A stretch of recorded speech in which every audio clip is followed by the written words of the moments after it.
So my hope for Tanzania ni kwamba justice, yani kutakuwa na uh,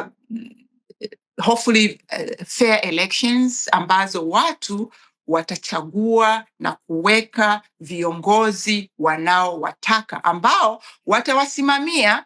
haki zao, watawasimamia hoja zao kutokana na vijijini kwenda kwenye mtaa all the way to the parliament. Sasa hivi mambo yamekuwa tofauti sana, yani hata hatujui huyu sijui ni mjomba wake huyu, yani it's all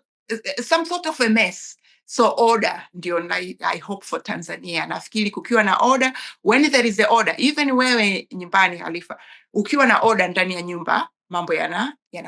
yanakwenda salama na yanaenda vizuri. So that's my hope, kwamba kutakuwa na watu wanaweza kuongea, free of expression will be, watu wa media wanaweza kuongea, watu wa sio utekaji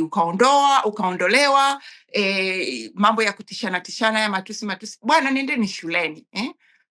be able to reason, it's a lot going on, but I'm just hoping